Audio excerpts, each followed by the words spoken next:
That's it. You said a lot there, so it's not, that's it. And we'll further interrogate some of what you just exposed, because some important points that you have highlighted. So I will round out the opening remarks with engaging my friend from St. Joseph's Teachers College, Miss Rankin Hayview. And please correct me if I'm massacring your name, Miss Hayview. Thank you very much, Edine, for having me, and good night to everybody. It is indeed Highview, but it's okay. We'll get there. It is an interesting topic that we have been called to discuss today, and I look forward to all the various information that will come across from the different panelists. I must agree so far with all those who have gone before me in what they have said, suggesting that higher education, while it may be accessible, it's not accessible to all. So there are some limitations there, limitations especially when it comes to the financial aspect of attaining a higher education, and how much access you have to getting scholarships that may be limited to only a certain group. And the sad truth is that while you may have the qualifications to be afforded a scholarship, the truth is that there are some discriminations and biases that takes place when persons are being interviewed for said scholarships. So I look forward to the additional information that will come across, and I do hope that coming out of this dialogue, that the heads that be will be prepared to take the different advice and recommendations that will be given, so to assist our youths in being able to access the education that is so very needed to propel them forward. Absolutely. One of the mandate for this entire series of discussion is to ultimately produce a policy action document that sufficiently reflect the viewpoints of young people, and use that policy action document as a means for advancing more organized advocacy at the level of policy.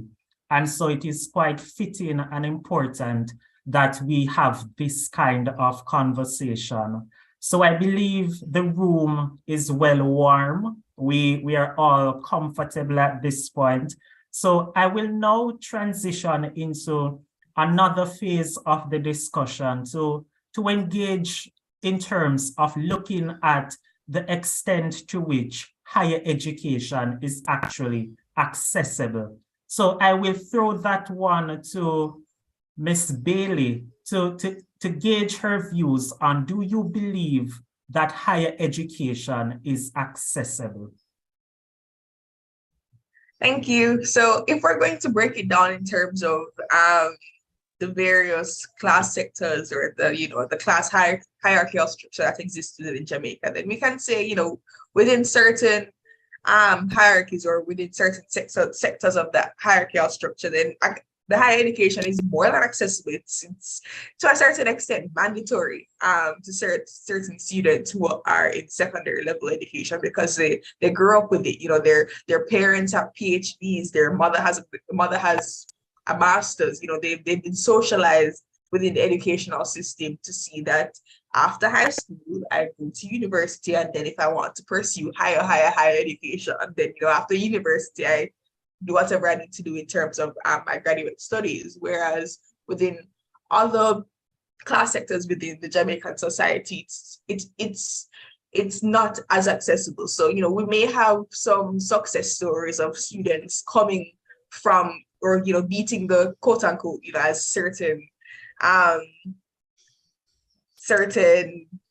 people or places like to portray it as beating the odds of where they're coming from to be able to pursue higher education. So we may have certain success stories of situations of that matter happening, but the norm for students who are in the Jamaican secondary institutions is that the higher education is not as accessible to them, because one, they have been socialized to see their parents or their family members going to university or pursuing any levels of higher education, not just the standard or the standard or traditional tertiary level education. And two, even if it's a situation where it's an opportunity for them, they may not want to take it up because they also have to consider supporting their family. So it's a situation where it's going to university for 4 years versus staying at home or helping my mother at the business that she runs. The various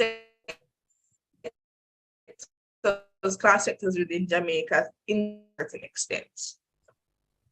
Thank you so much, Ms. Bailey, for that comprehensive treatment of that question. And she raised some important points about there being so many competing variables that oftentimes work against a lot of Jamaicans being able to access higher education. So it will be our task this evening to explore how we can provide some solutions for more Jamaicans to be able to overcome those systemic, I would describe, barriers. So I will now go over to Mr. Pierce to hear his take on this question about whether higher education is accessible. Thank you. Absolutely, I must agree. I must agree with Ms. Bailey. It is indeed accessible. This is known fact, as rightfully says. You know, we know the tradition, we know the status quo is there. We from basic to primary to high, and you proceed afterwards. But when you reach that stage to access tertiary or even doctoral studies, that is where everything gets sketchy, because you know that is now where you have to find the finance. So separate and apart from just that, you made mention of the competing values or the variables, and that is exactly what I want to touch on at this time, because we know it is accessible, but it is also not accessible because there's an injection of the unknown to include or socioeconomic or demographic realities or positionality as a whole. And so this is what distorts the opportunities, because it affects the route itself. It affects the passage in benefiting from higher education, or situatedness is what affects accessibility by itself, because all of us want to be advanced, all of us have our well-being at heart, and higher education is one of those. But there has always been a major issue for years, because it is hard to argue that the education sector, as it is, oftentimes work in favor of the more affluent. While the marginalized communities are left scrambling to pay the rising cost of tuition. And why am I relating to this? Because this is what is happening on the ground. This is what is affecting the youth, grassroots youths. We know that students from the less affluent families, they have trouble buying or purchasing necessary books. They struggle to finish their degrees. But look on the brighter side. This is where ingenuity comes in, because we are called to become or self-proclaimed entrepreneurs, or we're called to launch our own businesses, or to just veer outside of our comfort zone. But the fact, however, still remains, it is imperative that will lead us to create a clear path towards more affordable and accessible higher education experiences for everyone, particularly compounded by the pandemic. We have seen disparities. We have seen the digital divide widening. We have seen the have and the have-nots. This is now obvious. It is almost as though, this is now normalized behavior, that you will have the have and the have-not. Because of this, and I think it's no secret why Commonwealth Secretary Baroness Patricia Scotland says that we need to redefine the models of education. And in redefining the models of education, we have to augment that sustainability is what all of us need. And in order for us to get that sustainable development in terms of achieving the SDG goals, it speaks to quality education. This must be underpinned by quality and inclusion across all spectrum of the education sector. So we know that is a long-standing teething pain financing education. And that is why I saw a friend on the platform from Enroll JA, Mr. Johnson. And that is why we have opportunities through those sectors to let us know what is happening. How is it that we can finance our education? Because I tell you, we are suffering, especially at the grassroots, because we cannot finance tertiary education. And that's why they oftentimes say that youth council membership, these are the persons who are mechanics and operators, not discrediting the job or anything, but because of where we are and how we are functioning, society will say that we are not accomplished because we can only accomplish that which is in our limits. And that is not necessarily postdoctoral studies at this time. So we have a problem, and it is very imperative that the government and the policymakers understand that affordable education is what will drive us further or beyond this fourth industrial revolution, barring nothing else. Wow, what an extensive response. I think we could probably pack up all of this and go home now. But we have so much more to dissect. So I'll just invite now some comments on that question of accessibility from my friend at UWI, Ms. Wilson.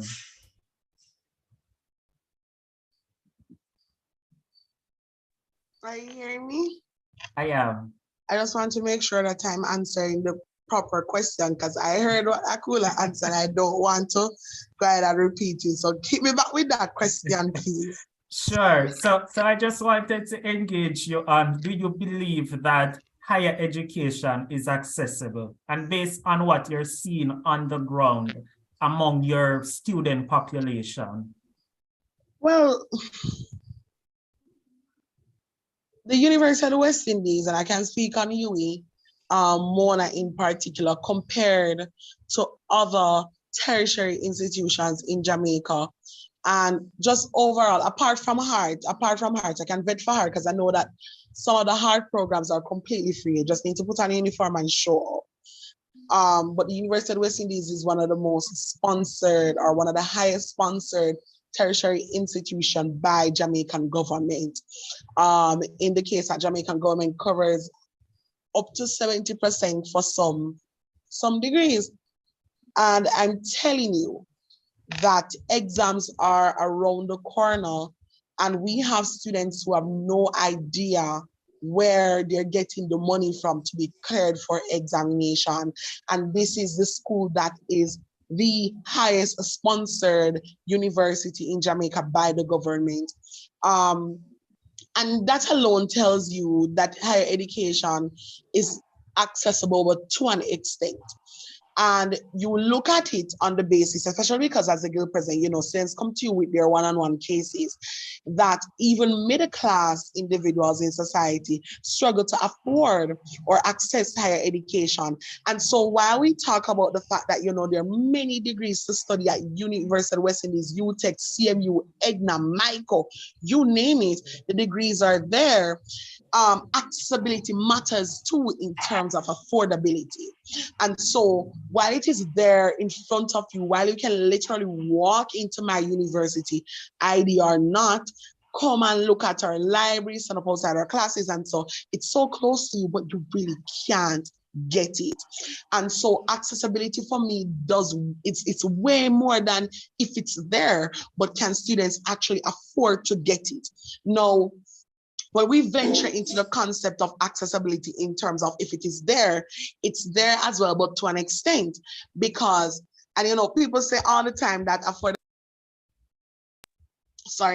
people say all the time that, money money talks, and money talks indeed. Because when it comes down to where it is for accessibility, when you look at the fact that majority of our higher education institutions are located in Kingston and or Montego Bay, but majority of them are in Kingston, including the heart and the skill places that deals with particular courses. If you want a degree in cosmetology, you literally have to come to Kingston, because I've had hairdressers and nail techs who tell me that they're getting a degree. They're not getting a certification, but a degree in cosmetology to be able to can teach that to persons. They have to come to Kingston to do their weekend classes. And so when you look at that in terms of accessibility, how do you ensure that persons in rural areas and persons in areas outside of Kingston and just this modern and urban area can access education without it costing them an arm and a leg for miscellaneous? So when you talk about, even with students who are affording education here in terms of tertiary education, you look at where they go to live, how they afford transport from school and back, groceries because they're no longer in a household by themselves. You talk about parents and how do parents afford it on the basis that they're no longer buying groceries for one household, but two, because you're all the way in Kingston. So is education even accessible if you can afford it on the basis of the convenience to you to locate your particular education? And so that's one of the pros of COVID, as much as people don't want to admit the fact that higher education became 10 times more accessible than how it is now, pre and post-COVID. And people might look at me and say, you're talking foolishness. But the meat of the matter is, and I can speak, is that my parents, I have two sisters who are currently in tertiary institution with me. That's three pink me. My parents have going to university right now. And I have no doubt in my mind that had it not been for COVID, we could not have afforded it. It's crazy. You understand me? So what COVID did was allow persons who could not afford or access education based on where they're located and the money for miscellaneous to be able to access it. Because everything was in an online space, you didn't have to worry about, all right, then food and how am I going to reach a school and back. But more so your concern was, do I have data? Do I have Wi-Fi? And can I afford my tuition? And also parents didn't have to worry about the concept of affording a rent space for, students and so. And then you have persons who were working and able to access education as well. So it comes down to, if higher education is accessible to us now, it really isn't. And you also look at the percentage of youth, not only in Jamaica, but the Caribbean itself, who have access in terms of affordability and just physical location to tertiary or higher education, and it is very limited. It's not a lot of us. It's like, and I'm not the data person, but I'm thinking no more than 30% of youth in the Caribbean can access higher education. So when you compare that, if it was a 50, we could if and but. When you look at data, you realize that higher education is not accessible at all. Not because we're here and we're affording this particular education, because I'm of the narrative that the Madam President for NSSC can afford education, or may be able to find a way to afford higher education after she has left high school. But that is not the case. There are thousands of students who will be left behind. So that also is something that we need to look into. So that's my 2 cents on it. Well, it's not 2 cents, it's more 1,000 cents there. And you've raised an important point there, where you highlighted that the access is not one that is systemic in terms of barriers to getting in, but cost ultimately plays a systemic barrier to getting in, because previously getting into higher education spaces, it was based on your social class in the period of colonial period. But what we're seeing now, the cost is so significant that although it is there, youth are not able to access it. And so it's an imperative that policymakers be able to curate different approaches to make it more affordable for more Jamaicans to access higher education. One of the points we wanted to discuss this evening is to look at the challenges that vulnerable communities face in accessing higher education. We were slated to have someone from the disability community to offer us some perspectives, but I will still engage my panelists on that point. What are some of the barriers? And I'll put this question to Ms. Rankin, Highview, on that point of the challenges that you're seeing from persons at St. Joseph's who are challenged, whether physically or otherwise. What are some of the challenges you're seeing those students face? Well, the greatest challenge that we have identified among the school population is one that has been echoed throughout the panelists before. It's indeed the financial constraints. And these financial constraints are brought upon these students because since the onset of COVID and even before, prior to COVID, these students took on their shoulders the task of taking care of their families because, again, of financial situations. So they had to go out and seek jobs. Now that they want to enter into the tertiary space, it has become even more difficult for them to be able to support themselves, their families, and their educational pursuit.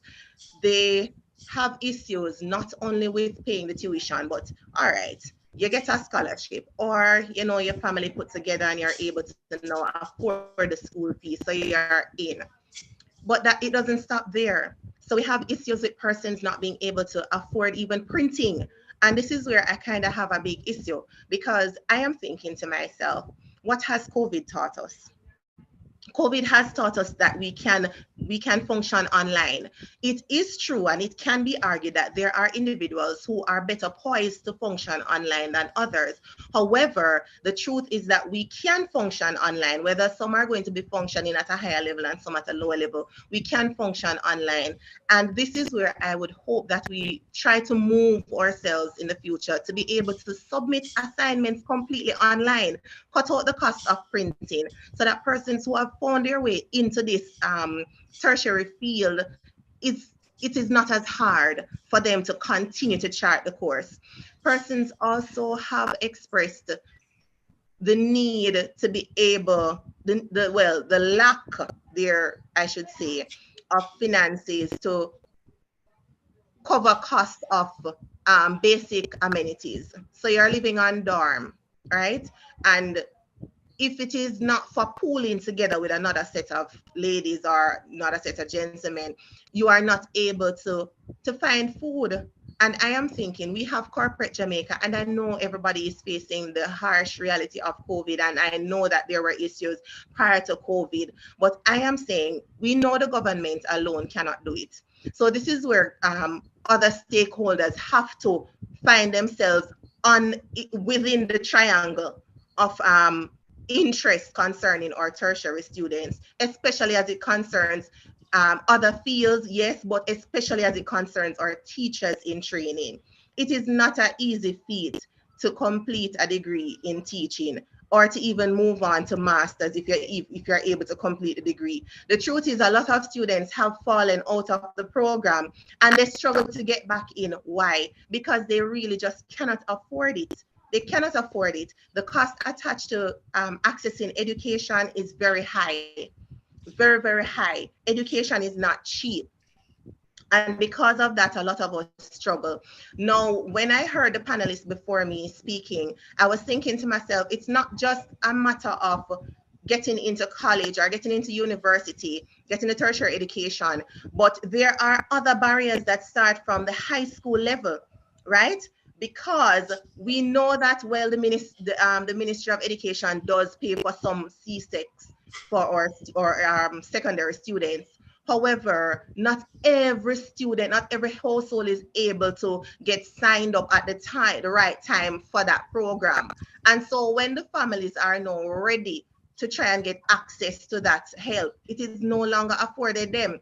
All right, so let us have a one-off situation where somebody, yes, they were able to go and they do the C6 and they would love to go into a tertiary program, but these tertiary programs that they would like to enter in will not take them with just the C6. They need the CAPES.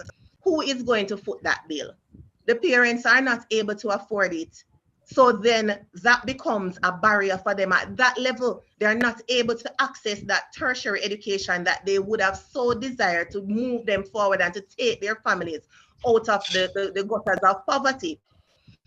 But when those who are able to navigate this very vicious current, right, and get into the tertiary education sector and are trying to chart that course, they finally get there. They still have these challenges of printing costs and buying lunch, and just as was mentioned before, the idea of traveling. And this is why I am continually saying, I don't know if we have learned what we needed to learn from COVID, which is we can navigate online platforms.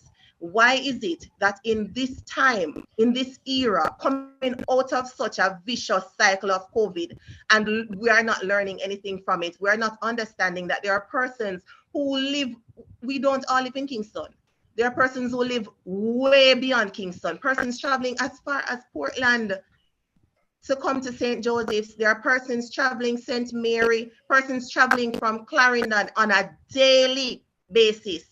And when these persons reach out to me and say, I really can't make it today, I understand why, because they don't have the fear. They can't afford the fear to come in. So the biggest barrier that we face among the whole college community is the financial constraints. We're not able to afford the dorm fees. Some persons really just cannot afford it, and for one reason or the other, they may have to stay home because they have smaller children. Yes, we're talking about youth, but the fact is that we do have youths going to college who have children and who have other family members that are dependent on them. So they have to stay home. They cannot afford to dorm. And if we're not allowing them the opportunity to be able to study online, then how accessible are we making this tertiary education? Is really not that accessible. Important question raised there from Ms. Rankin Highview. Important discussion to be had about what are those systemic barriers that are there that causes higher education to not be accessible to our young people. I see the chat going off at this point, so I'll take that comment where one of our participants raised the point that this brings to focus the costs faced by tertiary institutions to operate. We must come to accept that institutions of higher education are businesses. That's another perspective, and we will engage with that some more as the discussion progresses, because it's going to bring about some amount of conversation about the need for universities to diversify their modes of financing. How can they commercialize some of the works that they're doing to expand their stream of earnings? So that is a conversation we can have later on. But I will want to engage Ms. Bailey to hear her perspectives on some of the challenges that she is seeing at the secondary level that students will be facing in trying to matriculate to higher education. Okay, so as mentioned before, before I get into what I had previously mentioned, one of the main things that I've realized is that within the secondary education level is that college counseling services that are provided to students who want to pursue higher education outside of the borders of the Caribbean, because in some cases the Caribbean's educational system is not as diversified, so it's not going to provide means of getting your degree in more unique and more as some Jamaicans would consider taboo degrees. So college counseling services don't necessarily target high schools that are deemed as high schools that contain mainly low-income students, and that's one of the main problems with the accessibility of higher educational systems. I've seen it many times because, you know, as Omalora said, I can recognize my privilege, and I can recognize the fact that I'm able to access higher education, and I can recognize that, you know, as a student that attend a traditional high school in Jamaica, I've been, you know, college counselors have come to St. Hugh's to say, you know, hey guys, you know, let's look at Harvard, let's look at Columbia, let's look at NYU, because if you want to study certain areas that are not provided in Jamaica, you know, the students at my school and the students at other predominant high schools can acknowledge their privilege in that regard. But while acknowledging my privilege, I can also to a certain extent acknowledge the lack of privilege of other high school students within Jamaican society who are not getting these opportunities to look at the diversified curriculum of other institutions outside of the Caribbean, because of the fact that certain college counseling institutions simply don't see the need to go there, because they already have the assumption that these students are high performing.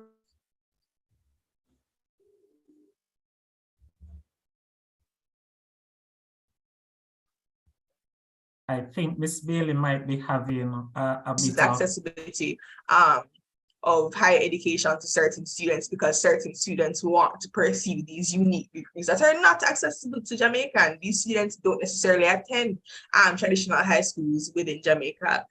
One of the other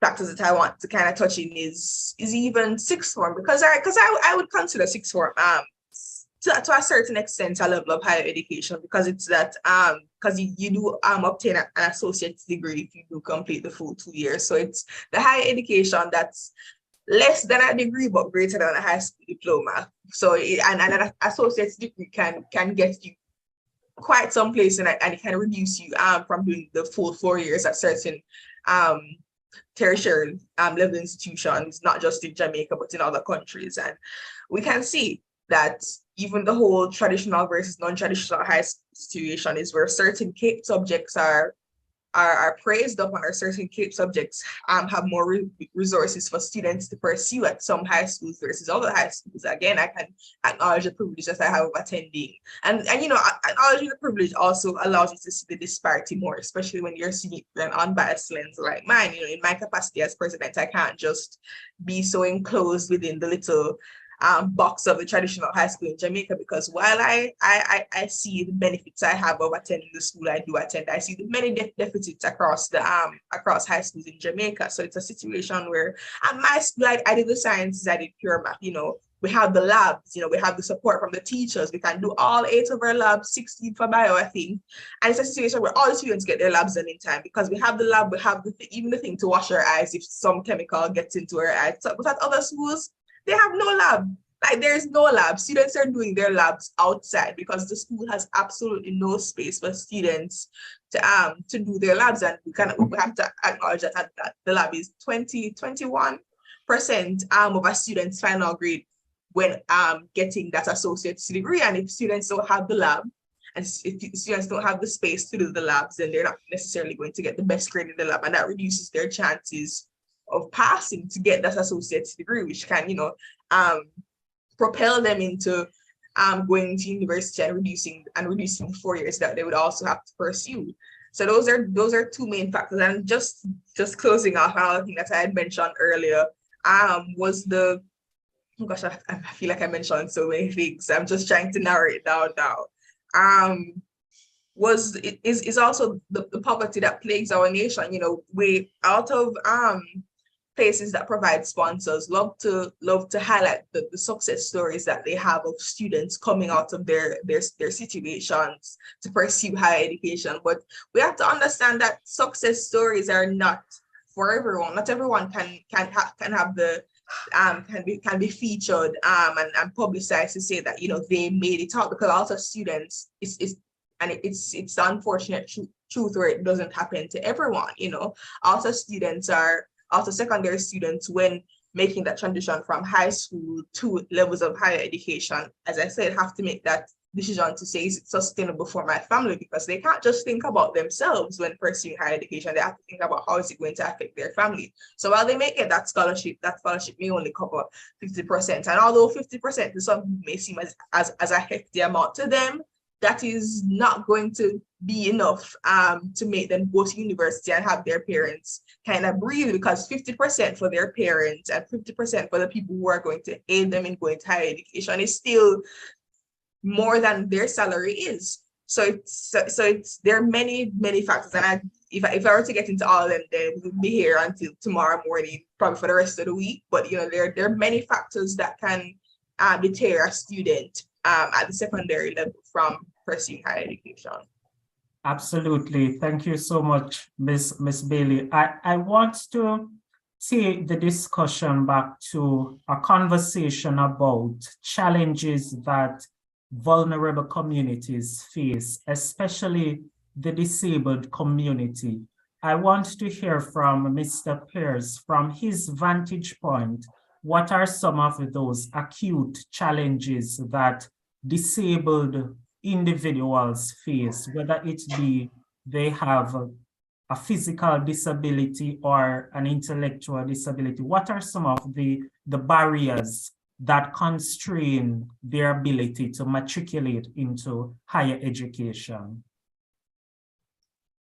All right, thank you. Before I answer, Ms. Bailey, you're talking about some schools not having labs. Some schools, well, some of the schools that I know of not even have connectivity. That's simply because of the remoteness. But your question, I would want to take the opportunity to big up a friend of mine, Miss Celine Loban. We were youth parliamentarians together in 2008. She graduated Friday from University of Technology with a bachelor's in engineering and computing, I think. But she's deaf. And the Gleaner also featured her, I believe it's yesterday or this morning. And one of the challenges that she outlined was that, they lack interpreters within her space. So she found it challenging, to engage in the teaching and learning process because no one was there to facilitate her disability. So that was one of the major challenges that she faced throughout. And even when I spoke to her, she had to echo the fact that the universities, though some of them, they're making steps or they're making advances, lots still needs to be done. But we know that that is going to take some amount of finances on their end. So it's not one of those things that they will readily add up because of the financial aspect of it. But yes, I would want to share on her behalf that some of these universities, they need to I want to say employ, but they need to request the assistance of interpreters to assist these students, because they are students as well. They have their space there, they would have matriculated as anybody else. So you want to facilitate them in the space and also give them the ability and afford them access to all the information that everybody else is afforded. And just to stick with a little, one of the things that I realized in my school, by virtue of being the counselor, at one point there was a decision to be made between having dinner or purchasing data. I remember I called one parent one day and I said to her, we recognize that the student is absent from school for a number of sessions. And she said, Mr. Pierce, to be honest with you, I am at the point right now, it's between dinner or data. And how can I now ask her to purchase data to attend, for the child to attend school, understanding that she will not be able to purchase dinner for the family? So the challenges that cannot even begin to count them. There are countless challenges, but the fact still remains. We have to find some way to maybe the hybrid model works. And I think what Patricia Scotland was saying is that we need to implement flexible learning and also assessment. And dialogue with my fifth form coordinator, and she's the one who deals with CXCs and stuff. She was saying to me that Overseas Examination Commission, they have started the procedure of working with flexible courses or subjects. You will not have to do SBAs per se. Also, they are working on a cognate. So instead of doing one SBA for business, for accounts, one for POB, one for econ, you will just do one SBA. So it reduces the likelihood of a student failing. It also reduces the possibility of them overextending themselves. So you make it a little easier. And I think this is what the fourth industrial revolution asked of us. So if we are going to institute these things, flexibility, the assessment strategy that we use, then mixed modality or the hybrid model is the way to go. So to sum up, basically, I said I'm using different situation. Universities need to consider their individual needs. If it's a case where the student is deaf or etc., they have to get the interpreters to more or less involve or engage them in the teaching process. Absolutely. Each institution must respond to the needs of their community, and the otherwise challenged individuals, whether physically or intellectually, they must be catered to, because the education system must be inclusive. I want to hear from Ms. Wilson on that point. What are some of the challenges that you're seeing at UWI from the standpoint of the disability community, and what she believes can be done to address some of those challenges?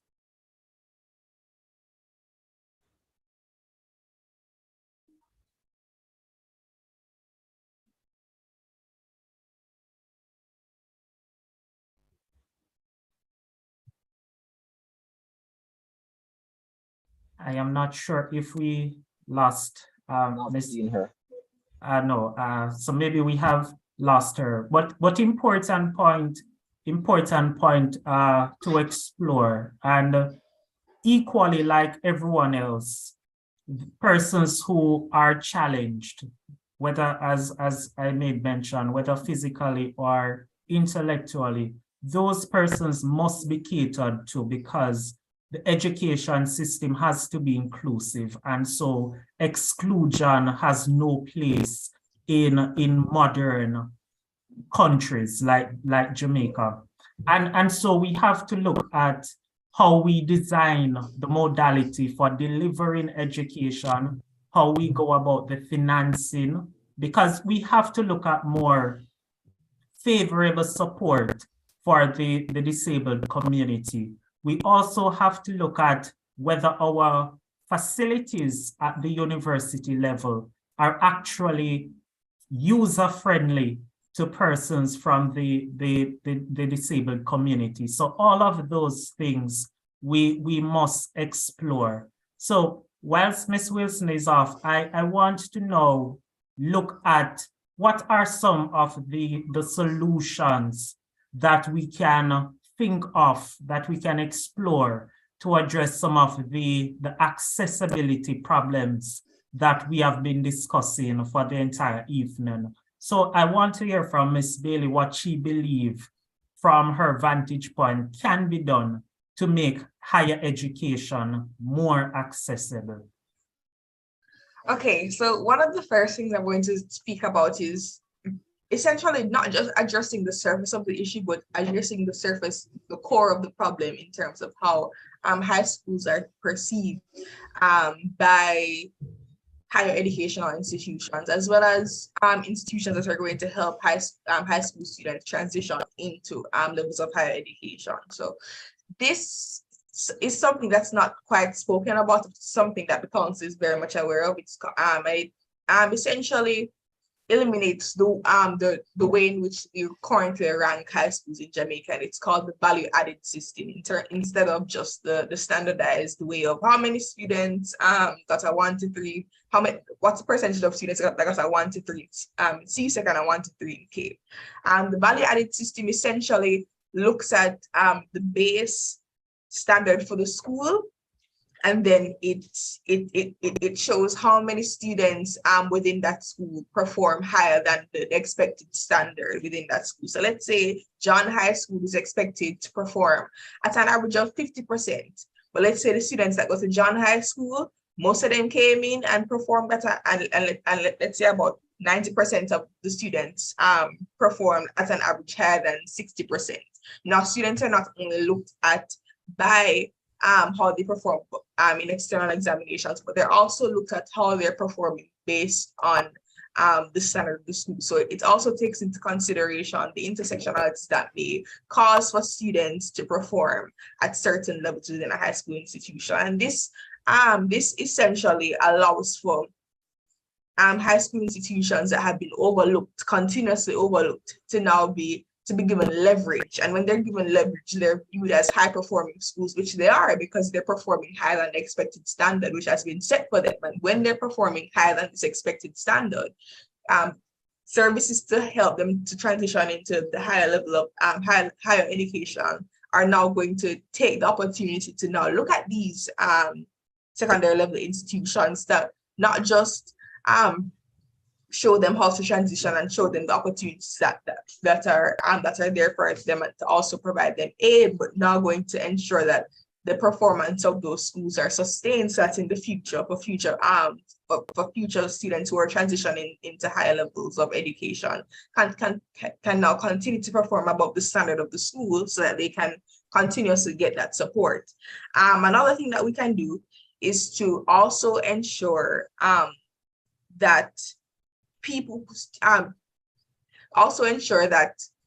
who have graduated from levels of higher education, who are the success stories that went to schools that were overlooked, are also coming back, and not just going through the schools and going to tertiary levels of education and leaving and going on with their lives. They're also coming back to the schools, because a lot of times if students are socialized in a space in which going to a tertiary level of education is not the norm, then they're not as motivated to do it, so that they don't have a source of motivation for them to say, hey, after fifth form or after sixth form, I want to go to university, because they're not in a space in which it's the norm, so they're not socialized within that context. But if someone is coming back to show them that they were in the exact same position that they're currently in now, then they can, although it's not going to be as effective as them being completely socialized, they can provide them with a sense of motivation and a sense of hope that they can, despite being in the current position that they are in right now, they can transition in a very similar way that the success story that came out of their school, that came out of their institution, they can do it in a very, very similar regard. Thank you, Ms. Bailey. On that point, I want to hear your perspectives on what are some of the tangible solutions that the government can explore to make higher education more accessible to Jamaicans. All right.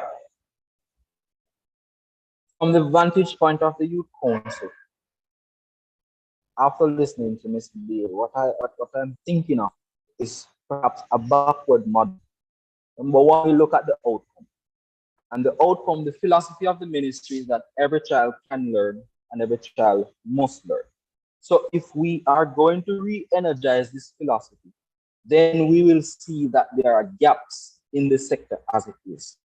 We will see the disoriented variables, and an appreciation of the disorientation will allow the government and the policy makers to know that as it is now, the variables that influences the outcome need to be assessed, and it also needs to be addressed. So when we first look at the outcome, we'll realize that something needs to be done.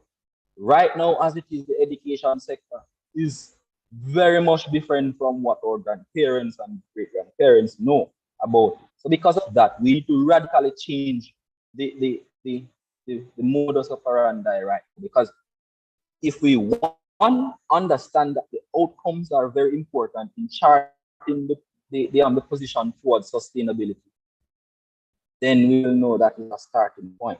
Number two, we have to understand the learner's needs. We have to understand that differentiated learning styles also help. We have to understand that differentiated participation, differentiated modalities is what that will foster the inclusion to ensure that no child will be left behind. So number one, we look at the outcomes, which is all students or all learners have equal access to education. Number two, we reach them where they are. Reaching them where they are, of course, will foster, setting the deadlines, making smart objectives, the teaching and learning process, where we start to rethink what is taught in schools. If you ask me, we have some subjects in school that I don't really think they are preparing us for the world of work. And one time, a student of mine says, even like algorithm and all of those, I don't need Pythagoras theorem to determine, how much money in our work or whatever the case may be. So if we are going to rethink what is it that we teach, the concepts that we teach in schools, that is good, because we have to ensure that in rethinking those mechanisms, they are aligned to the 21st century. They are aligned to equipping the students with that which is important at this time so they can cope. And number three, the accessibility. Whether we're going to use mixed modalities, whether we're going to use the hybrid model, whatever the case may be, we have to allow students to be exposed to a myriad of not only assessment strategies, but also ways in which the information can be accessed. August of this year, the Ministry of Education said that they're going to be doing ebooks. And in the system, I have seen that the rollout is not as they would have expected, because what they have done is to retrieve the email address of these students and then they will send them access. But the fact still remains, a lot of students are still without, because some of these schools, they only have a particular number of students who will access these ebooks. What happened to others? How is it that the schools will select which student benefit from the portal? These are some of the things that we have to look at a policy level, starting from the ministry. So accessibility, reaching the students where they are, allowing them to understand that, you can learn through this mechanism, you can learn through this model. If online works for you, so be it. If you are a practical learner and the face-to-face works for you, so be it. Whatever works for you, it should be there, accessible enough for them to practice. Absolutely. We have to relook at the approach that we adopt. I want to ask Ms. Rankin Highview something in that similar vein as it relates to accessibility, but more so asking her about if she believes the current model of the Student Loan Bureau is sufficient to address some of the financing barriers that young people face.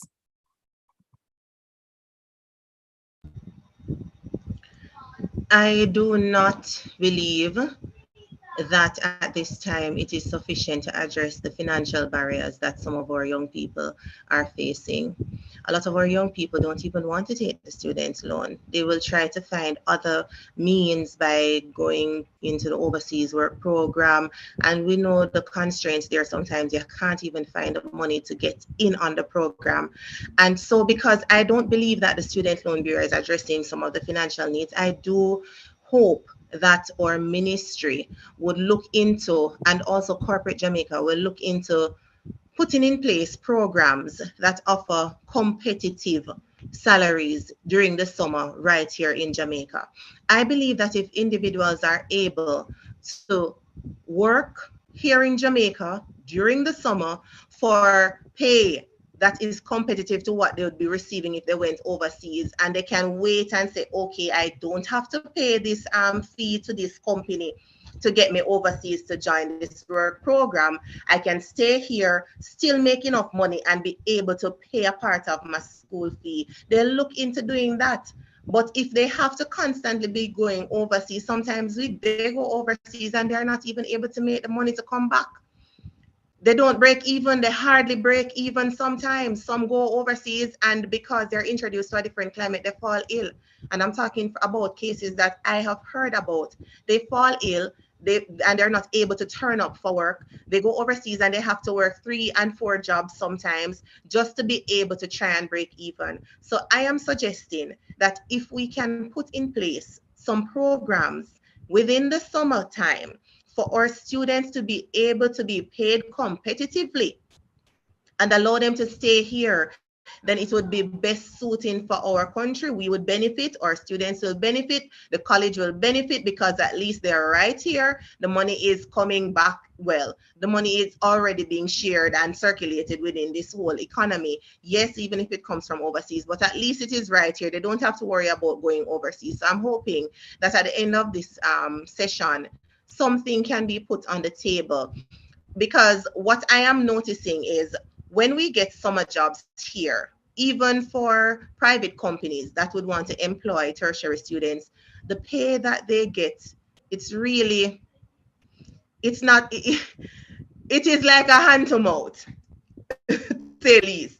At the end of summer, you have not saved anything because you are just working to pay your fare. It's as if you're just working for experience.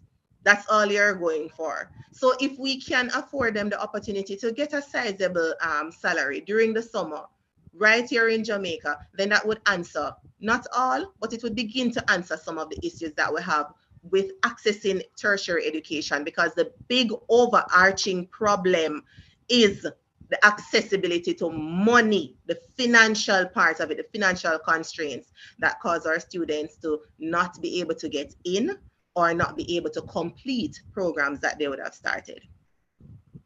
Important points you have touched on right there. And so I now want to segue to my other panelist, Ms. Bailey, to hear her on that point of what are her thoughts on the primary means of financing higher education that we have designed here in Jamaica in the form of the Students' Loan Bureau. Is the Students' Loan Bureau serving its purpose, or it is disenfranchising a lot of Jamaicans from being able to access higher education? Well, I can't necessarily speak on the Students' Loan Bureau in detail, considering my main focus is, students at a secondary level education. But if we're speaking about higher education, I can still tie into the sixth form program and the cost of sixth form and the makeshift Students' Loan Bureau, in quotations, that the Ministry of Education has, which is not necessarily a Students' Loan Bureau, but a subsidy that is provided to students who are pursuing the sixth form pathway program, which is not at all substantial. So within sixth form programs within Jamaica, and I can speak for especially in Kingston, and not just in Kingston, in Manchester as well, and other sixth form pathway programs or sixth form programs rather specified within Jamaica. While some of them are not as hefty in price, some of them are up to $80,000 per year. Ministry of Education and Youth provides a subsidy, which is, let's say, a quarter or between a quarter and a fifth of that $80,000 price. And remember, the $80,000 price is made for educational institutions that are providing the top of the top when it comes to the sixth form pathway programs. And while there are students who are within the traditional educational sector, there are other students within the traditional educational sector who don't have it, because these educational institutions are public educational institutions, and from grades 7 to 11, the school fee is considered a contribution, so it's not necessarily mandatory. But when it gets to the sixth form, when it gets to students pursuing sixth form, now the 80 grand that is supposed to be paid is mandatory, and the administration will bar you from entering the school if it's not paid. And students students who are within traditional institutions want to stay in that realm of them being in traditional institutions, because they are being provided with very sufficient resources for them to get that associate's degree. And the subsidy which covers a quarter to a fifth, well, a fifth to a quarter of their school fees, not at all efficient, because we can go back to what I had said before, a quarter of or a fifth of the $80,000 that they're asking for. While for some students, that's okay, nice, we can just cover that. The remainder for their parents is still a lot, because prior to sixth form, the school fee that was being provided by the school fee that was set by the educational institution wasn't mandatory, so the parents didn't have to pay because it was a contribution towards the school and towards the resources of the school. So not at all is it sufficient for some students, and some students being the majority of students, because a lot of students cannot pay for it because it's a lot of money.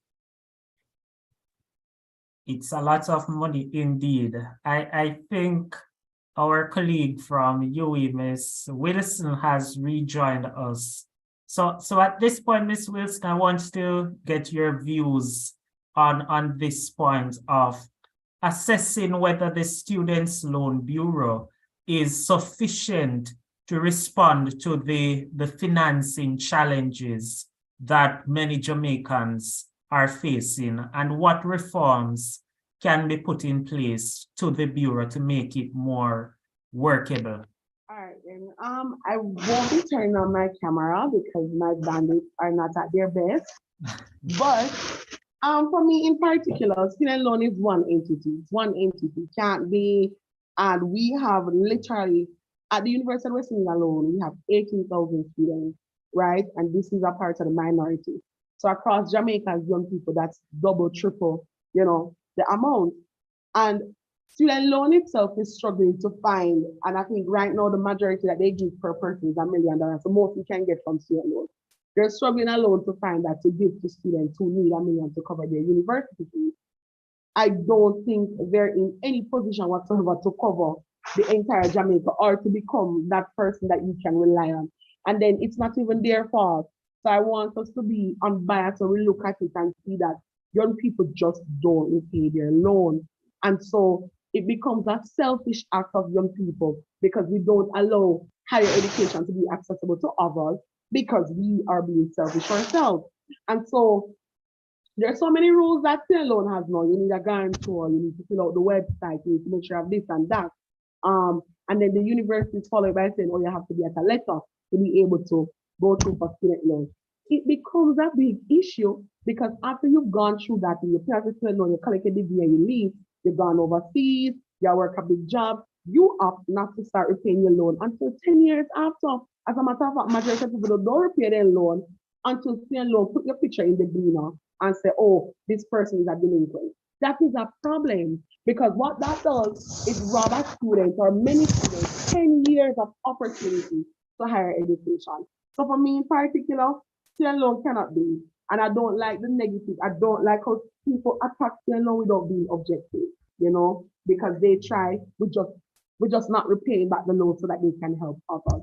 What can be done at this moment? I had already spoken with Jutes about speaking to the government to provide more loans and opportunities as well as reach out to independent entities. We have a lot of, I would not reach the bank, we have a lot of credit unions, we have associations that do loans, and as such, and I wish the government would actually include them in the process of making education accessible to students. And I, at the same time, those alone giving $1 million, education itself is way more than that. The University of West Indies, for studying law, $1 million can't cover their complete tuition. So it's the case that you're going to increase the fees or what. But definitely that is my recognition for it right now. It's simply on the basis that it doesn't matter what we do, still will never be enough. We need other entities on board supporting the cause. So my charge to the government would be to ensure that we have other entities doing the same. Whether it's hotels, corporate Jamaica, external investments, but it means that the matter is student loans cannot do themselves. So that's my 2 cents on that. Thank you. Thank you so much. So we're now at the point where we will invite our participants to engage in the dialogue. I see the chat is going off already. we have Mr. Francis sharing some thoughts. I'm not sure if Mr. Francis wants to open his camera and verbalize some of the comments that he has echoed in the chat. Sure. Good evening. I'll join you via audio, but not by camera this evening. Not a problem.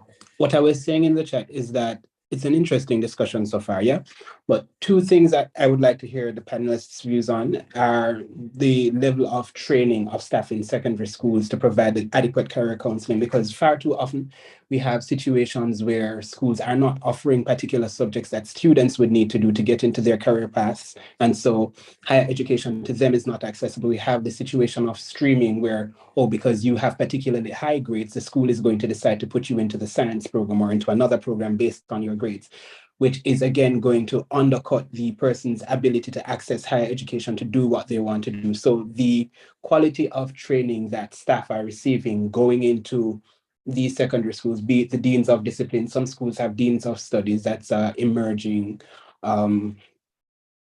role that schools are taking on, guidance counselors, whoever it is that is having these conversations with the students, where are they getting their information and their training from to provide the information to the students in a particular way so that higher education is accessible to them. And then the second thing is the level of pastoral care that students in higher education receive, because I attended UTech. I don't know what the situation is like at UA, and I've attended another tertiary institution. And the level of what we call academic advisement in some of these institutions, there's a great disparity. So you find that students who, because they don't have the social capital, their parents never went to university, nobody in their family before them went to university, so they don't know how to access and navigate that kind of space efficiently. And so if the information isn't given to them by an academic advisor or somebody who is directly assigned to help the student navigate the space, then you find that even though they've gotten into the institution and they're attending, higher education still isn't accessible to them. They can access the classroom, but can they access the education? So things like these need to be cleared up, and we need to put systems in place that ensure that that kind of thing happens. So it's all well and good to talk about the affordability of this thing. It's all well and good to talk about the accessibility of the physical campus, but then we're not talking about accessing the campus. We're not talking about accessing the classrooms. We're talking about accessing the education itself, and that goes beyond physically sitting on the campus. My 2 cents. Absolutely, much more than 2 cents. But an interesting point that you raise in respect of career coaching, because I believe that many students have been lulled into the false narrative that if they do not go to university, they cannot come out to ultimately being productive citizens. And oftentimes what a lot of these students are really interested in are programs that are offered at institutions like Hart NSTA. And so we have to engage in that kind of discussion to kind of steer students more on a career path that reflects really what they want to do and allow them to explore more what their options for financing and access is. So important point there is. I am not sure if Ms. Bailey wants to chime in on that point. At the secondary level, what are her thoughts on the level of career coaching that is being provided?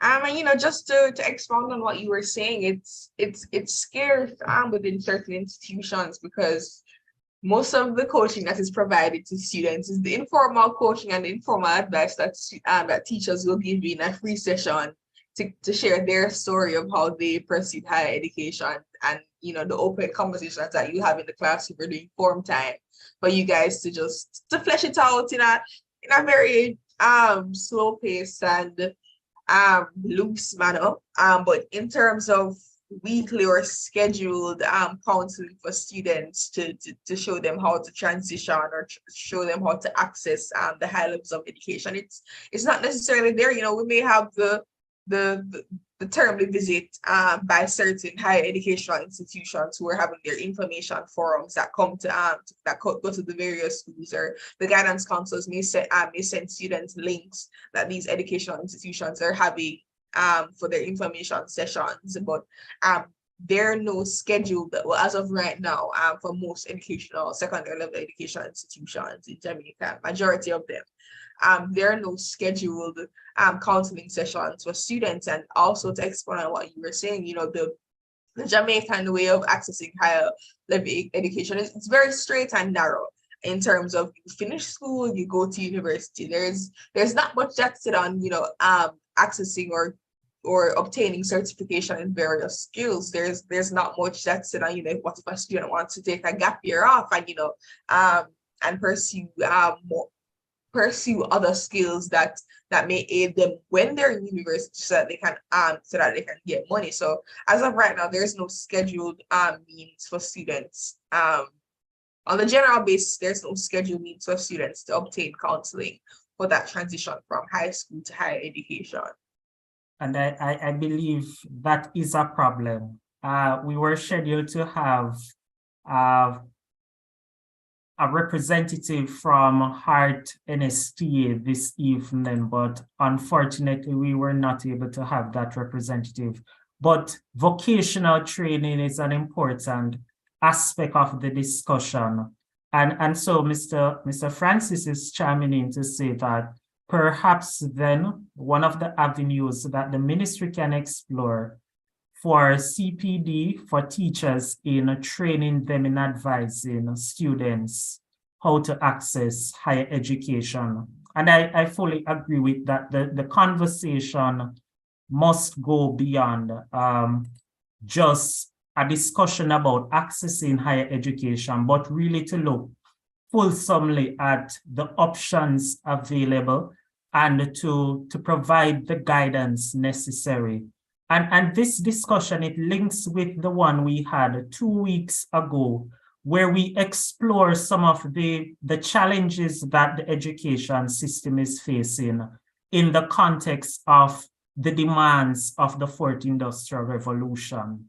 And we will see that access to higher education is an important dimension to that discussion about fourth industrial revolution. So we have to redefine the landscape to ensure that we're actually channeling our young people into the avenues that are available for training and development, and ultimately to allow them to be able to transition into employment opportunities that will be worthwhile.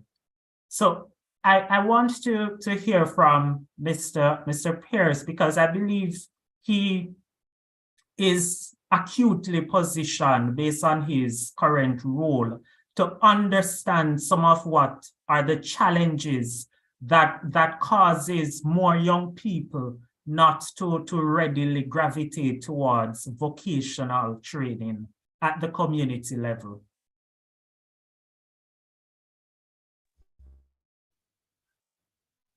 Thank you. I must agree with what Mr. Francis and Ms. Bailey has said. However, I'm afraid that's not necessarily the reality for the school to which I am affiliated with, because we have counselors who are designated to work on career advice. Those are called career counselors. And the school that I was at before this one, we had work experience coordinators. And these persons are there particularly to assist students with things like resume writing, college matriculation, etc.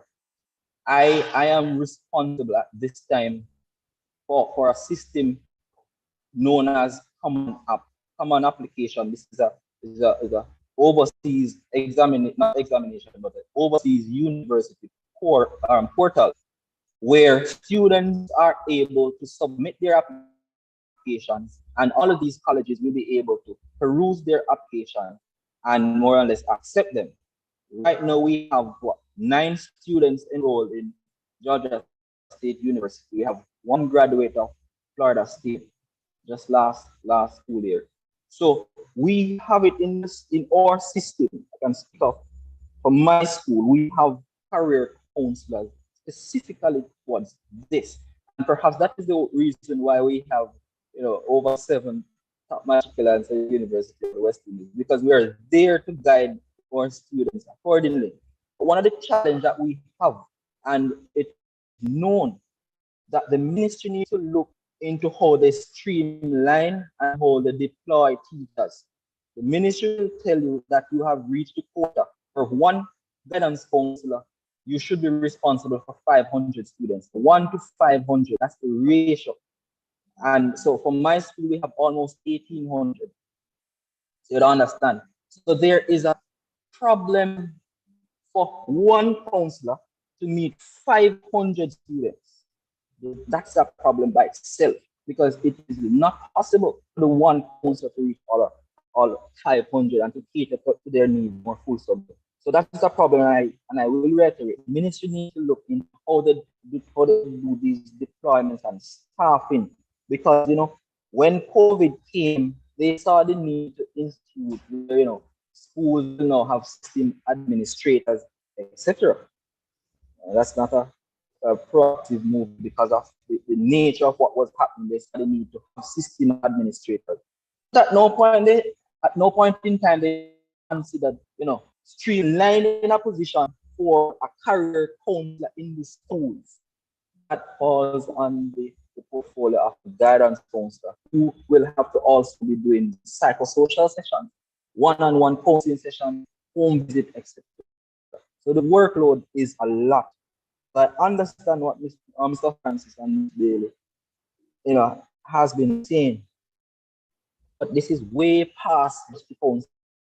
This is way past the work experience coordinator. The ministry, they need to look into these things, because the students are disadvantaged.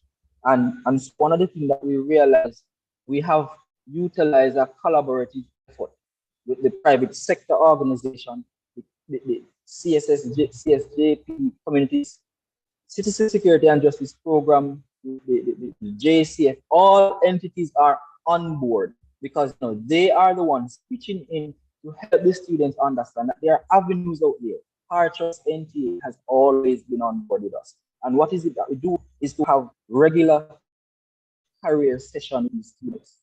We have career seminar. We started as soon as third form. So in third form, they have complete an assessment. What is it that they are looking into?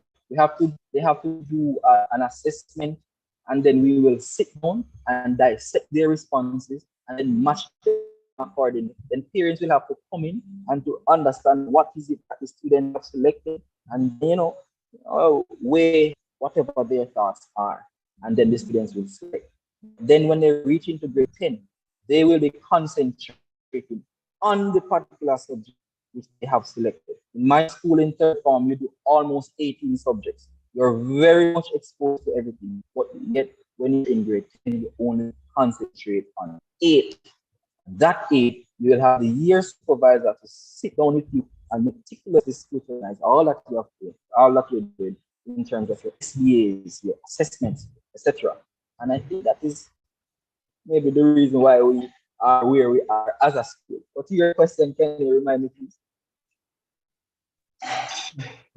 I thought you answered my question, Mr. Pierce. So I wanted to explore what are some of the issues that at the community level we are having to make HEART more fashionable. But while I give you the opportunity to mull on that one, I will take a few of the comments from the chat. So earlier, Enrolled JA made the point about the focus that must be placed on the cost that is faced by tertiary institutions to operate. He argued that we must come to accept that institutions of higher education are businesses.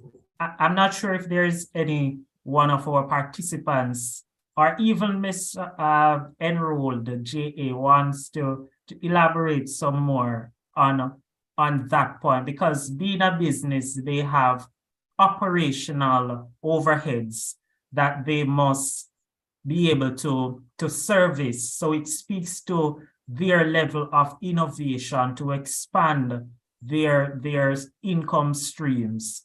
So I'm not sure if Enrolled JA would be able to elaborate some more on that. But whilst he comes to the platform, we'll take another comment from him. He makes the point that the conversation on higher education in a very practical way must start from at least the third form level. Conversation on planning, financial management, networking, alternatives to traditional career path, not the narrative that was exposed from the 1970s. So, Mr. Enrolled JA, are you able to provide us with some more insights on that point you raised? All right, certainly. Good afternoon, everyone. All right, so the right name is Michael Johnson, and I put Enrolled JA. We're actually a consultancy in higher education, recruitment, enrollment, and marketing, right? A number of persons would have known me. I've seen some familiar faces. So you're doing, Sir Pierce? Yes, sir. Yes, sir. All right, then we need to have a conversation, right? By the way, everyone knows me that when I have this particular conversation with higher education, I'm very frank, right? I like to hit the nail on the head regarding this. I'm coming from where I'm coming from. I used to work at a tertiary institution in recruitment and marketing. So I had a unique opportunity in kind of seeing what universities had to deal with, but at the same time, understanding what a student had to do, the parents had to do it, because I myself am a university graduate. And I like to come from the point that we need to be very realistic in how we assess and how we have this conversation regarding higher education. And that is the angle I'm coming from regarding to the universities being a business. It is easy, like in many instances, when you're on one side, you judge and you determine, you assess based on your point of view, right? But the conversation was had, I don't remember what one of the panelists was saying regarding the online, more classes needs to be online and all of that, which is practical, which makes sense from a student point of view. We have to understand that from the university point of view, these universities need to make money. And even in terms of the conversation regarding accessibility, generally, I think the universities are accessible in the sense that all of these universities want us as students. Let me tell you that.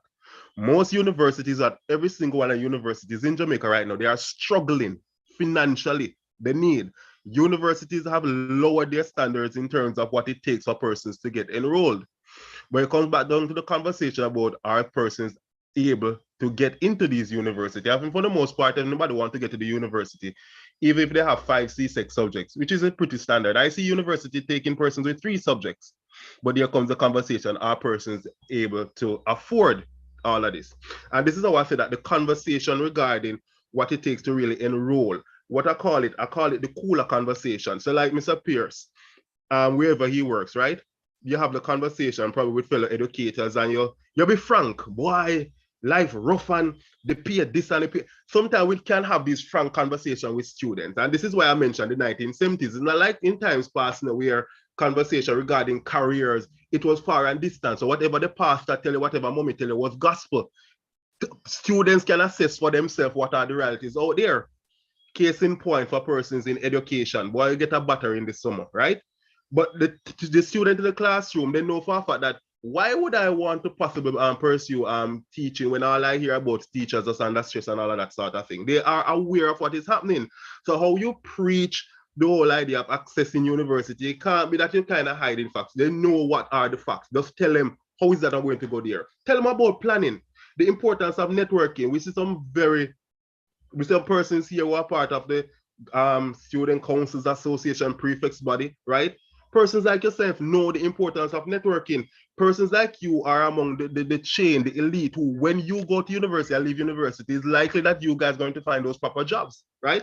Because you're associating yourself with persons who have that sort of influence. Not all the average student don't know all of this.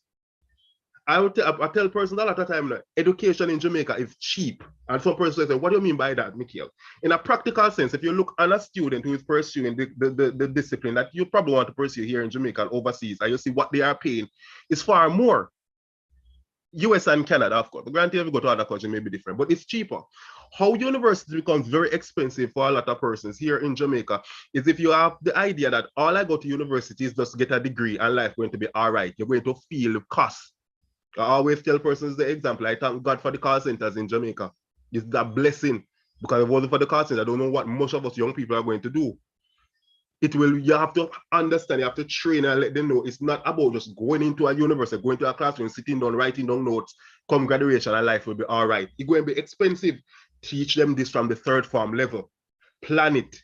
That is the problem a lot of parents feeling right now, because when the student come to you after they finish sixth form, after they finish fifth form or so forth, most of them never have no clue, thinking so far, say, boy, I want to go to university. Yes, them have full of subjects, 8, 9, 10, 15, 20 subjects or so forth, but they never have any kind of financial planning there about, and it takes time. A person, I think one of the panelists mentioned something about the gap years, conversation like that. After you leave fifth form or sixth form, you don't necessarily need to go directly at a university or college, try to get a job. Then again, there's that difficulty. But at the end of the day, that gap year, get the job, see how much you can save, and the other experiences that you get within that gap year, it will serve as a blessing going forward, right? I could ramble on and about that, but that is where my mindset was that when I made those two particular comments. So persons can just chime in at this point.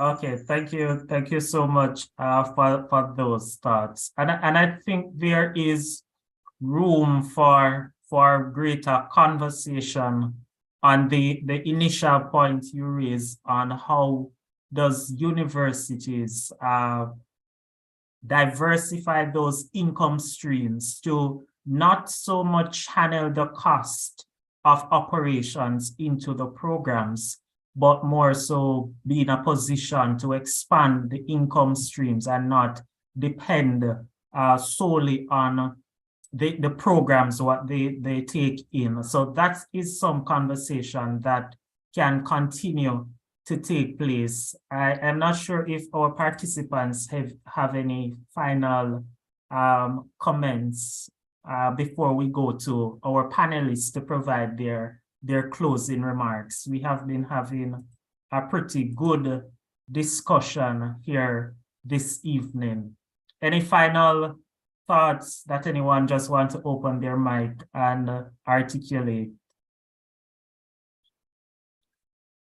Okay, so whilst our participants gather their thoughts, I'll just now go to our panelists who have done an incredible job this evening at dissecting what are some of the barriers that exist within the society that cause a lot of youth to not be able to access higher education. So I will start with Ms. Wilson to provide her closing remarks and what are her takeaways from this discussion tonight.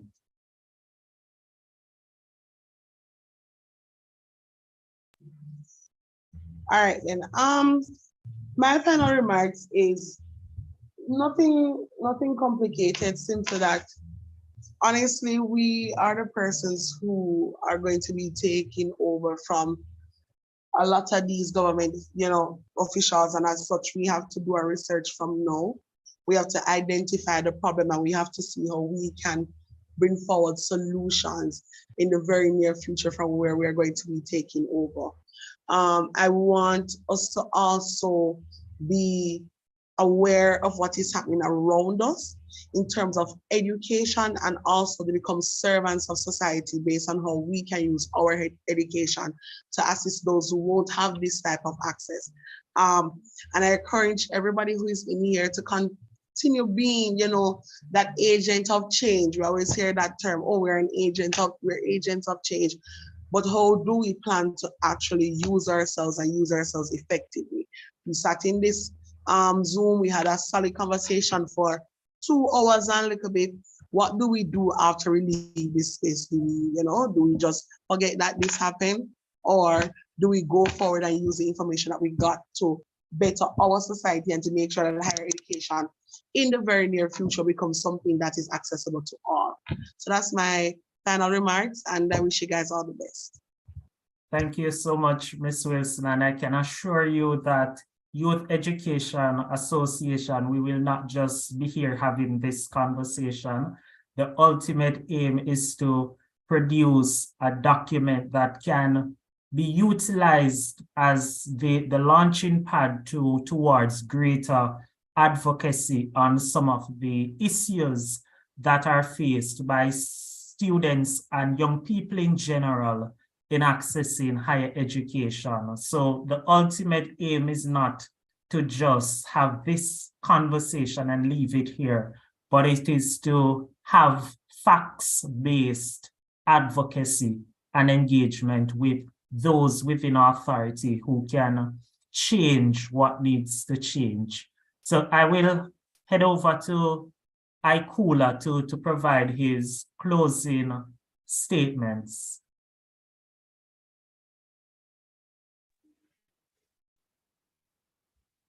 Thank you, Mr. Moderator.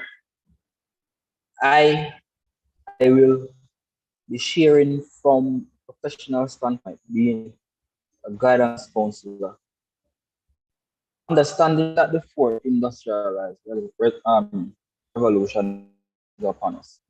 We have to understand that the possibility exists for us as young people and humanity in general to lose the common touch of humanity.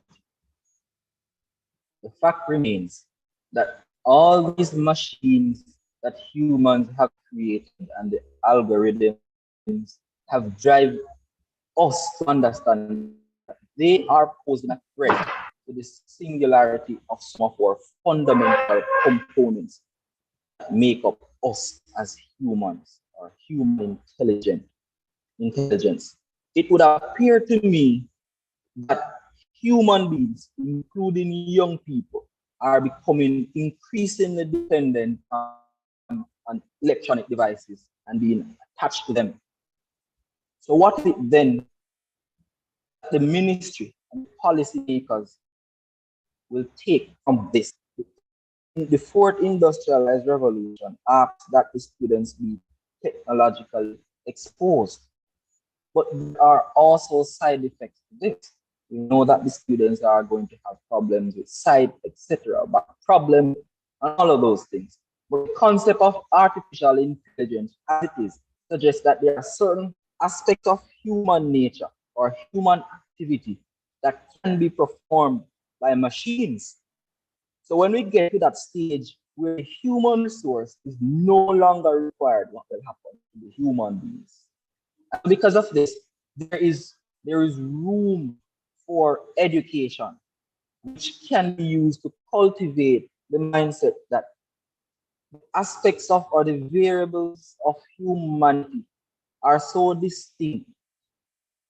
So we need to know that artificial intelligence should not and ought not to phase out humanity as it is, because humanity is one of those things that keeps us together. So at the core of my job, being a counselor, we have to know that in response to the global challenges that we face, we have to understand that character, one's moral fiber, determines the scope and the style of their responses to any given situation. So if a student is latched onto technology, they will be affected in terms of, or there will be a disconnect in terms of social life and socializing with people because they are latched onto this. So we might lose our common touch as individuals because it would appear to me that we are becoming overly dependent on technology. So hence, finally, the government needs to understand that in charting the way forward, we understand that technology is very important, but also, since we are going to take over from them, is it that we're going to be inheriting these systemic problems and also the side effects of technology, being side problems, back problems, etc. So is it that 2040 or in the year 2045, we will be having young people, not young, not so young anymore. Students are young people, been suffering from all these problems because of what we are exposed to today.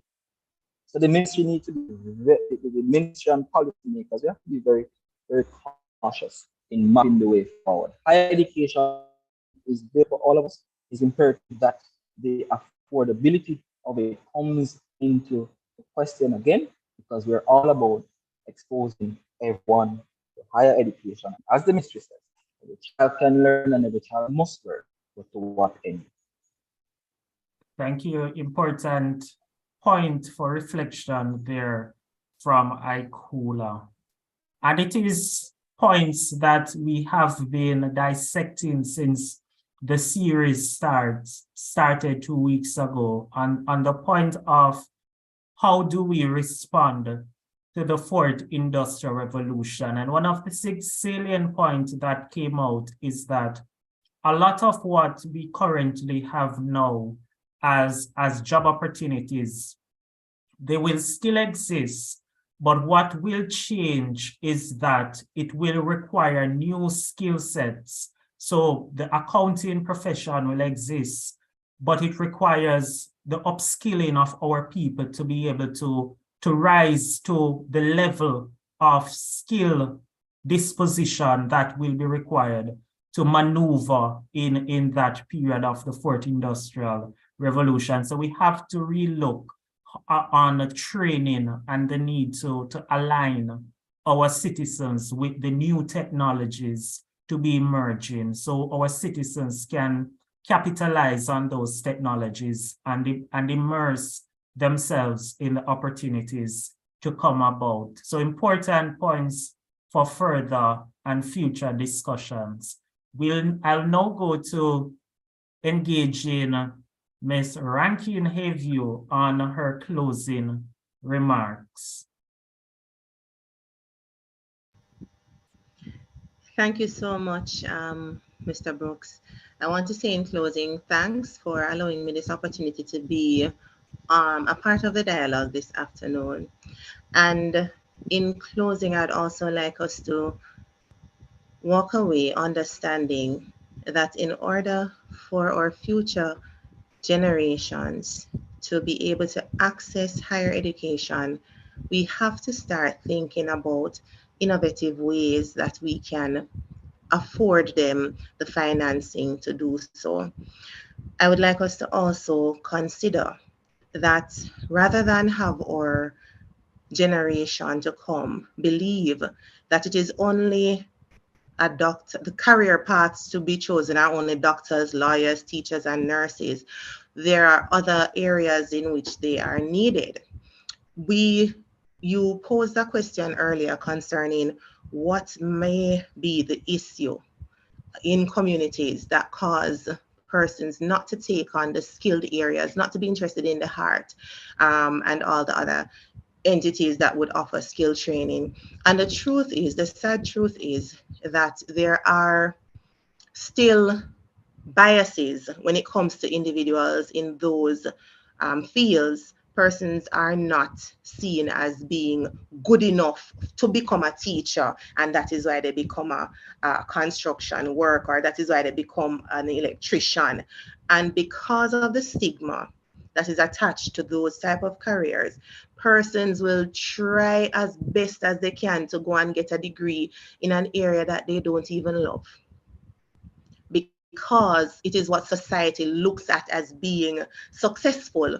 And so I would implore at the secondary level, even at the primary level, that we begin to educate our children to understand that when you do not choose the more highlighted career paths, like the other professional areas like teaching and so on, when you don't choose to go in that area, it doesn't mean that you're less than that individual. You are just as important. And in teaching or in educating our children along that line, we need to educate our parents. because oftentimes our parents seek to live their dreams through the children. So they wanted to be the teacher. Oh yes, all when you don't like teaching, you're going to be a teacher because I want you to be a teacher. So if we get our parents on stream, if we start at that early stage, even from early childhood years, getting our parents on stream to understanding and appreciating these other career choices, and understanding that we are not only educating our children to become employees, but we can educate them to become employers, then we will have a more bright and prosperous future ahead for them and for ourselves, because after all, they are the future. We are going, they're coming behind us, and we're leaving it in their hands, and their hands need to be capable, and we need to empower those hands to become capable by starting with our parents and starting with the students at a very early stage when they're most impressionable. Thank you so much. A pretty good closing remark. Important that you invoked that call to action, that we really have to change the narrative around education. We have to reverse the stigma that has been placed on several professional areas that are now emerging as important career fields going into the thrust of the fourth industrial revolution. Important points are being raised there. So I'll now round out the closing remarks with the remarks from Ms. Bailey.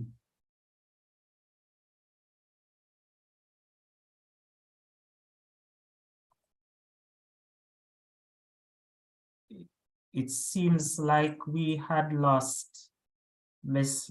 Bailey, but I am confident that she would have articulated issues that are pertinent to students at the secondary level. I think we have a panelist who wanted to give a closing remark. It's Tajay. So Daniela Jordan Bailey, she did communicate that she have her internet went. She was gonna join using data. Knowing how data stay with Zoom, it might not allow her to come back in. So I guess that's the reason why she's not here. Okay, understood. She provided insightful contribution. So having all of the closing remarks, this brings us to the stage to say a big thank you to everyone who joined us this evening. We had a very fruitful discussion. And as I alluded to earlier, this discussion, it will not just stay here and remain within the walls of Zoom, but we will be having a higher education conference on November 24, where we will be inviting different education stakeholders who are important to change the education landscape. And we want to give our young people the opportunity to engage with them as we discuss how do we reposition higher education for a more sustainable and inclusive future for youth. So look out for more on that higher education conference. It will be staged at the Mico University College, and you will hear much more on that. But before the conference on the 24th, next week, we will be having our final panel discussion leading into the conference.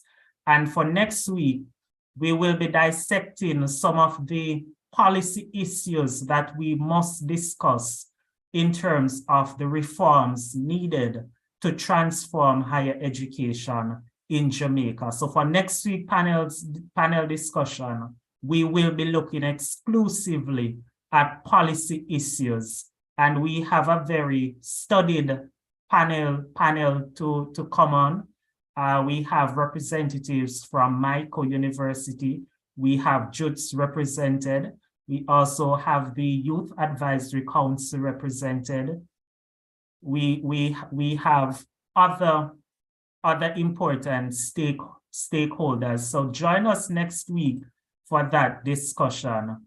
At this point, I will now invite Annie, I hope I got that name correctly, to offer the vote of thanks for this evening. Yes, you did, Mr. Brooks. You did get it correct. Good night, everyone. I must say that this was an engaging and fruitful discussion. I say 100% that I enjoyed it. And it's a good look to see how involved the youth of our nation are, and if this is how we're going to approach, you know, issues dealing with higher education and any other connected issue, I do believe that the nation is in good hands. So it is my pleasure to just offer the vote of thanks tonight to our panelists, Ms. Wilson, Mr. Pierce, Ms. Jordan, and Ms. Ranking. I would like to personally thank you on behalf of the Youth Education Association for coming out, for giving your opinions, for not only attending, but also imparting such important information coming from a place of knowledge and also from a place of caring about how we're going to help the nation's youth. So I thank you for that.